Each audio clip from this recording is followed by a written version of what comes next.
ಧರ್ಮ ಅವ್ರು ಇರ್ಬೇಕಾದ್ರೆ ಮನೇಲಿ ಒಂಥರ ಟ್ರಯಾಂಗಲ್ ಲವ್ ಸ್ಟೋರಿ ಅನ್ನೋದು ಎಲ್ಲ ಕಡೆ ಟ್ರಾಲ್ ಆಗಿದೆ. ನಾನು ಹೇಳ್ತಾ ಇರೋದು ಹುಡುಗರ ಮನಸ್ಸಿಗೆ ಈ ಕಡೆ ತಗೋಬೇಕಾ, ಈ ಕಡೆ ತಗೋಬೇಕಾ ಅನ್ನೋದು ಒಂದು ಕನ್ಫ್ಯೂಷನ್ ಕ್ರಿಯೇಟ್ ಆಗಿತ್ತು. ಅಂದರೆ ಧರ್ಮ ಐಶುನಾ ಅಥವಾ ಶಿಶಿರ್ ಐಶುನಾ ಅಂತ. ಈ ಈ ಫ್ರೆಂಡ್ಶಿಪ್ ಬಗ್ಗೆ ಏನು ಹೇಳ್ತೀರಾ? ಇಲ್ಲ ಈಗ ಕಾಲೇಜಲ್ಲಿ ಒಬ್ರು ಫ್ರೆಂಡ್ಶಿಪ್ಪಲ್ಲಿ ಇರ್ತಾರೆ ಅಂದರೆ ಎಸ್ಪೆಷಲಿ ಒಂದು ಹುಡುಗಿ ಫ್ರೆಂಡ್ಶಿಪ್ಪಲ್ಲಿ ಇರ್ತಾರೆ ಅಂದರೆ ಕಾಲು ಎಳೆಯೋದು ಮಾಮೂಲಿ.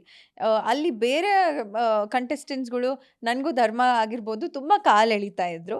ಆ್ಯಂಡ್ ನಾವು ಒಂದು ಸ್ವಲ್ಪ ಸಲಿಗೆಯಿಂದ ಒಂದು ಸ್ವಲ್ಪ ಎಂಟರ್ಟೈನಿಂಗ್ ಆಗಿ ಇದ್ವಿ ಹೊರತು ಅಲ್ಲಿ ಪ್ಯೂರ್ ಫ್ರೆಂಡ್ಶಿಪ್ ಇತ್ತೆ ಹೊರತು ಬೇರೆ ಏನೂ ಇರ್ತಾ ಇರಲಿಲ್ಲ. ಆ್ಯಂಡ್ ಧರ್ಮ ಅವರು ಆ್ಯಸ್ ಅ ಪರ್ಸನ್ ನನಗೆ ತುಂಬ ಇಷ್ಟ ಆಗಿದ್ದರು. ಅವರ ವ್ಯಕ್ತಿತ್ವ ತುಂಬ ಇಷ್ಟ ಆಗಿತ್ತು. ಆ್ಯಂಡ್ ನಮ್ಮ ವೈಬ್ಸ್ ಮ್ಯಾಚ್ ಆಗ್ತಾ ಇತ್ತು. It was a very good friendship. And Shishir ಅವ್ರ ಜೊತೆಗೆ ನಾನು ಒಂದು ಸಿನಿಮಾ ಮಾಡಿದ್ದೀನಿ. ಹೊರಗಡೆಯಿಂದನೂ ಅವ್ರು ಪರಿಚಯ ಆಗಿದ್ರು. ಆ್ಯಂಡ್ ಬಿಗ್ ಬಾಸ್ ಮನೇಲಿ ಇನ್ನಷ್ಟು ಅವ್ರನ್ನ ನಾನು ತಿಳ್ಕೊಳ್ತೀನಿ, ಅವ್ರನ್ನ ಅರ್ತ್ಕೊಳ್ತೀನಿ. I think both of them are great souls.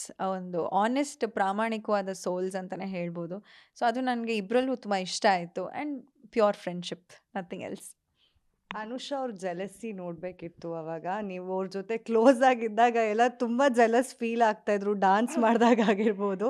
ಅದ್ರ ಬಗ್ಗೆ ನಾವು ಕೇಳಿದ್ವಿ ಕೂಡ, ಜೆಲಸಿ ಆಗ್ತಿತ್ತಾ ಅಂತ. ಇಲ್ಲ ಅಂತ ಹೇಳಿದ್ರು. ನಿಮ್ಗೆ ಹೆಂಗೆ ಅನಿಸ್ತಿತ್ತು, whether it was a jealousy or not ಅಂತ? ಅದು ನಿಜವಾಗ್ಲೂ ಇಲ್ಲ, ನನಗೆ ಗೊತ್ತಿಲ್ಲ ಆ್ಯಕ್ಚುಲಿ. ಬಟ್ ಜೋಡಿ ಟಾಸ್ಕ್ ವಾರದಲ್ಲಿ ಧರ್ಮ ಅವರು ನನ್ನ ಜೋಡಿಯಾಗಿ ಬರ್ತಾರೆ. ಆ ವಾರ ಪೂರ್ತಿ ನನ್ನ ಜೋಡಿ ಆಗಿರೋದಕ್ಕಿಂತ ಧರ್ಮ ಅವರು ಅನುಷಾ ಹಿಂದೆನೇ ಕನ್ವಿನ್ಸ್ ಮಾಡೋಕೆ ಓಡಾಡ್ತಾ ಇರ್ತಾರೆ.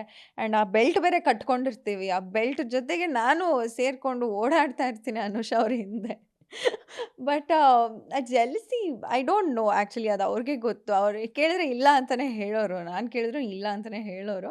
ಬಟ್ ಕೋಪ ಅಂತೂ ಇತ್ತು ಧರ್ಮ ಅವ್ರ ಮೇಲೆ ಫಾರ್ ಡಿಫ್ರೆಂಟ್ ರೀಸನ್ಸ್. ಅದು ಜೆಲಸಿನೋ ಅಥವಾ ಕೋಪನೋ ಗೊತ್ತಿಲ್ಲ.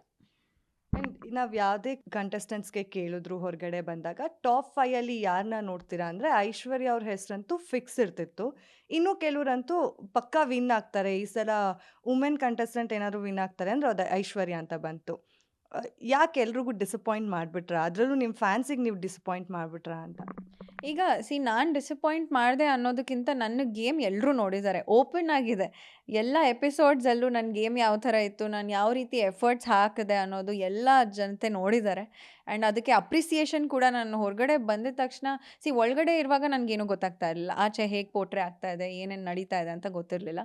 ಬಟ್ ಆಚೆ ಬಂದಮೇಲೆ ಒಂದಷ್ಟು ಫೀಡ್ಬ್ಯಾಕ್ ಬಂತು ನನಗೆ. ನಿನ್ನ ಗೇಮ್ ನೀನು ಆಡಿದ್ಯಾ, ತುಂಬ ಸಖತ್ತಾಗಿ ಆಡಿದೆ ಅನ್ನೋದು, ನಿನ್ನ ಎಫರ್ಟ್ಸ್ ಇತ್ತು. ಗೆಲ್ಲೋದು ಸೋಲೋದು ಸೆಕೆಂಡ್ರಿ, ನನ್ನ ಎಫರ್ಟ್ಸ್ ಕಾಣಿಸ್ತಾ ಇತ್ತು ಅಂತ ಒಂದಷ್ಟು ಫೀಡ್ಬ್ಯಾಕ್ ಬಂತು. ಸೊ ಅದನ್ನು ನಾನು ನಂಬ್ತೀನಿ. ಆ್ಯಂಡ್ ಡಿಸಪಾಯಿಂಟ್ಮೆಂಟ್ ನಾನು ಖಂಡಿತವಾಗ್ಲೂ ಐ ಡೋಂಟ್ ಥಿಂಕ್ ಯಾರಿಗೂ ಮಾಡಲಿಲ್ಲ. ಬಿಕಾಸ್ ಇದು ಒಂದು ಗೇಮ್. ಗೆಲ್ಲೋದು ಸೋಲೋದು, ಎಲಿಮಿನೇಟ್ ಆಗೋದು, ಮನೇಲಿ ಉಳ್ಕೊಳ್ಳೋದು, it's all a game. And captain contestant ಯಾರಾಗಿರ್ತಾರೋ ಅವರು ಡೈರೆಕ್ಟ್ ನಾಮಿನೇಷನ್ ಅನ್ನೋ ಒಂದು ಪವರ್ನ ಪಡ್ಕೊಳ್ತಾರೆ. It's very unfortunate. ಈಗ ಹಾಗೆ ನೋಡೋ ಹಾಗಿದ್ರೆ ಯಮುನಾ ಮ್ಯಾಮ್ ಫಸ್ಟ್ ವೀಕಲ್ಲೇ ಔಟ್ ಆಗಿ ಬರ್ತಾರೆ. ಆ ಥರ ತುಂಬ ಸ್ಟ್ರಾಂಗ್ ಕಂಟೆಸ್ಟೆಂಟ್ ಅವರು. ಬಟ್ ಅವ್ರು ಫಸ್ಟ್ ವೀಕಲ್ಲೇ ಔಟ್ ಆಗ್ತಾರೆ. That is unfortunate. ಈಗ ಭವ್ಯ ಅವರು ನನ್ನ ಡೈರೆಕ್ಟ್ ನಾಮಿನೇಟ್ ಲಾಸ್ಟ್ ವೀಕು ಮಾಡಿರ್ತಾರೆ. ಈ ವಾರನೂ ಮಾಡಿ ನಾನು ಹೊರಗಡೆ ಬಂದಿದ್ದೀನಿ ಫಾರ್ ಡಿಫ್ರೆಂಟ್ ರೀಸನ್ಸ್. ಸೊ ಹಾಗಿದ್ಮೇಲೆ ಅದು ನಾನು ಡಿಸಪಾಯಿಂಟ್ ಮಾಡಿದೆ ಅನ್ನೋದಕ್ಕಿಂತ ಅದು ಆ ಸಿಚುವೇಶನ್ಸ್ ಆ ಥರ ಕ್ರಿಯೇಟ್ ಆಗುತ್ತೆ ಅಷ್ಟೆ. ಗ್ಯಾರಂಟಿ ನ್ಯೂಸ್, ಸುದ್ದಿ ಖಚಿತ, ನ್ಯಾಯ ನಿಶ್ಚಿತ.